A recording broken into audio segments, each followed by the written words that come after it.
Nosso encontro hoje vai falar sobre o movimento feminista negro. Como ele surge? Quais são as figuras importantes desse movimento feminista? Eu vou citar duas, do Brasil e da África aqui para vocês.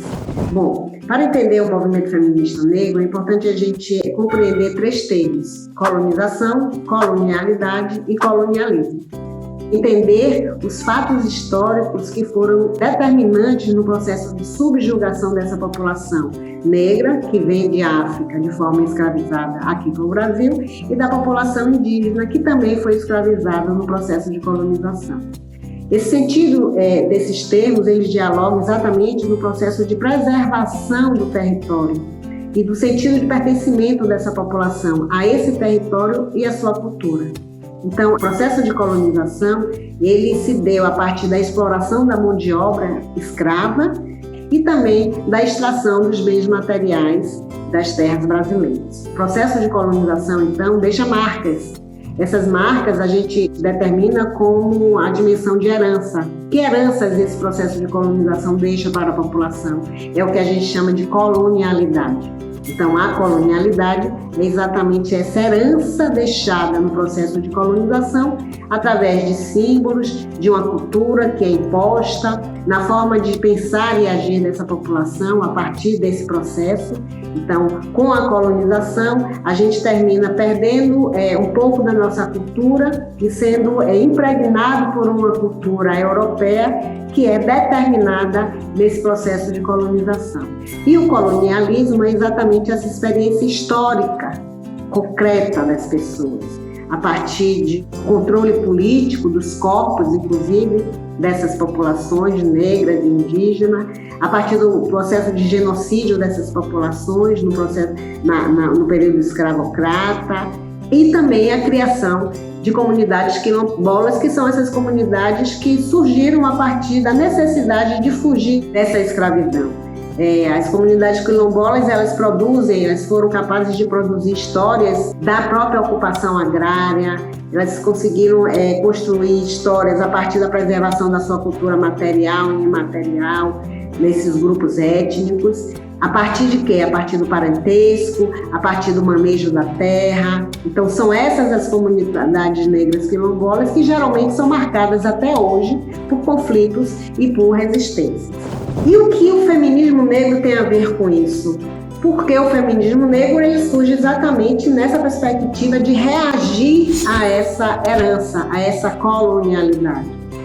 Junto com o movimento negro, o movimento feminista ele se torna específico por conta das demandas das mulheres negras.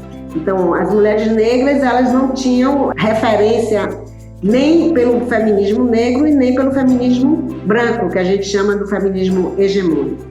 Nos Estados Unidos, em 1851, Sojourner Truth, é uma mulher negra escravizada, alforriada. Ela adentra uma convenção de mulheres feministas brancas e ela faz um grande discurso, que foi um discurso emblemático, que ela pergunta às mulheres: eu não sou uma mulher? Exatamente porque o que estava sendo debatido naquela convenção eram especificidades de demandas de mulheres brancas. As demandas que ela via como dela, da população negra, não estavam sendo tratados naqueles espaços de mulheres brancas. No Brasil, o surgimento do feminismo negro, ele tem três vertentes. A primeira vertente diz que o próprio feminismo negro surge no processo de escravização, quando as organizações de mulheres negras já se reuniam com uma forma de reagir a esse processo escravatório. Essa é a primeira vertente. A segunda vertente surge a partir da aproximação do movimento feminista branco, que é esse movimento hegemônico que a gente chama, mas que, de certa forma, esse movimento hegemônico não dava conta das demandas dessas mulheres negras. E, por conta disso, Sueli Carneiro já dizia: é necessário enegrecer o feminismo para atender às demandas das mulheres negras. E em 1988, com o centenário da abolição, houve o primeiro Encontro Nacional de Mulheres Negras no Brasil, no Rio de Janeiro. A questão da mulher negra passa, assim, a se constituir num dos agentes fundamentais da reconstrução democrática deste país. A partir desta expectativa, então, surge o nosso primeiro encontro. Desigualdades sexuais e raciais estão entre os principais fatores a serem considerados na análise da pobreza no nosso país. Por esse motivo, o combate às desigualdades sociais deve ser acompanhado de estratégias destinadas a combater também estas formas de injustiça. Então, esse passa a ser considerado o marco inicial para o surgimento desse movimento, enquanto movimento feminista negro. No trato da abordagem do movimento feminista, é importante a gente considerar que ele não fica apenas no campo prático, no cotidiano da vida prática, mas também na produção do conhecimento. Ele adentra as universidades, o campo acadêmico, a produção científica, numa perspectiva de decolonizar um conhecimento eurocentrado. Nessa perspectiva, nós utilizamos a categoria interseccionalidade para entender que esses corpos de mulheres negras, ele é atravessado pela dimensão de classe, raça e gênero. Esse termo interseccionalidade foi cunhado por Kimberlé Crenshaw. E quais as consequências do processo de colonização? Constantes violações dos direitos humanos dessa população, tanto negra quanto indígena, que foram historicamente submetidos ao processo de expropriação de seus territórios, inclusive, pelo agronegócio, tanto a população negra quanto a população indígena também. Violências que essas populações específicas ainda sofrem nos dias atuais. E o movimento decolonial é exatamente esse movimento na contramão desse processo de colonização.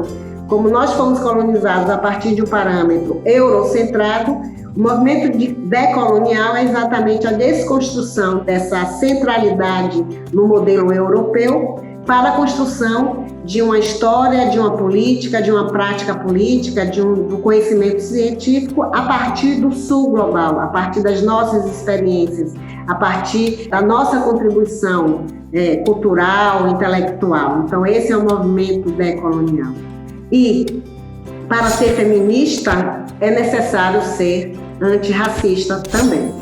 Algumas referências de mulheres feministas negras nós temos no Brasil: Djamila Ribeiro, que é uma mulher negra, filósofa, autora do livro O que é um lugar de fala, que fomenta exatamente essa discussão sobre quem pode falar o que e onde sobre nós, e Chimamanda Adichie, que é de África, que declara que na nossa época é obrigado a tomar partido e que todos nós devemos ser feministas. E aí, o que ficou para você? Qual a importância do feminismo negro na sua vida? Vocês já pensaram nisso? Vamos refletir? Até a próxima!